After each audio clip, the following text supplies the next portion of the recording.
नमस्कार दोस्तों, मैं मृत्युंजय आपका स्वागत करता हूं हमारे इस चैनल सटीक परामर्श में।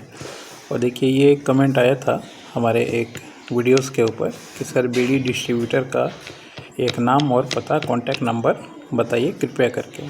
तो देखिए, होता क्या है, इसका तो हम लोग कंसल्टिंग करते हैं और लगभग 30 से 35 ऐसे मैन्युफैक्चरर हैं जिनका हम लोग काम करते हैं। उनका लाइसेंस वगैरह भी बनवाते हैं और उनका लीगल पार्ट भी देखते हैं।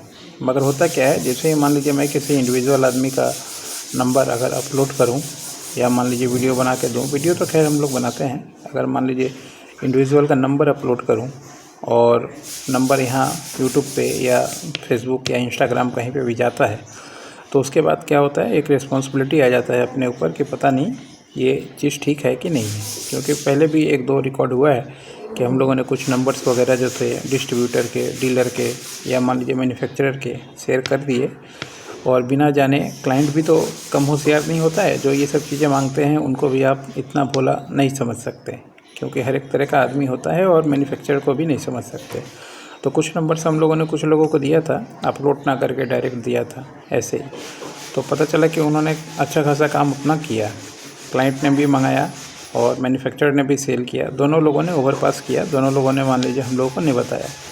मगर बाद में कहीं जब मामला अटका, जीएसटी का कहीं रेड पड़ा और वहाँ जब माल पकड़ा गया, तो फिर उस समय जब दोनों के बीच में आपस में कहासुनी हुई या पेमेंट कहीं मामला फंसा, तो फिर दोनों लोगों का हमारे पास फ़ोन आ गया कि सर आपने एक बार नंबर दिया था तो आदमी से मैं काम करता था, तो अभी ये दिक्कत है।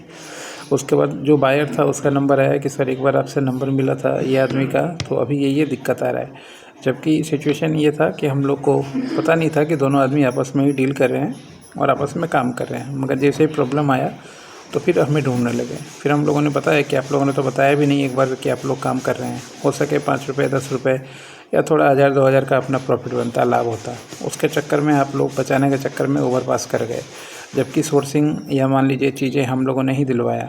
उसके बाद भी बाद में फिर जाकर प्रॉब्लम सॉल्व हुआ। उसके बाद से हम लोगों ने सोचा कि नहीं, जो भी डील करना हो या मान लीजिए काम करना हो, तो हम लोग जिसको नंबर देंगे उसी का नंबर देंगे जो हम लोग के साथ एग्रीमेंट में रहेगा, चाहे बायर हो चाहे सेलर हो। ऐसे ही नंबर नहीं देंगे, क्योंकि इससे अपना कुछ फ़ायदा है नहीं, उल्टा नुकसान है। और जब चीज़ें ठीक चलती हैं तो ठीक है, जब कोई चीज़ अगर मान लीजिए कोई को पता नहीं कि कौन कंपनी बंद करके गायब हो जाए, उस समय फिर बोलते हैं लोग कि आपकी गलती है।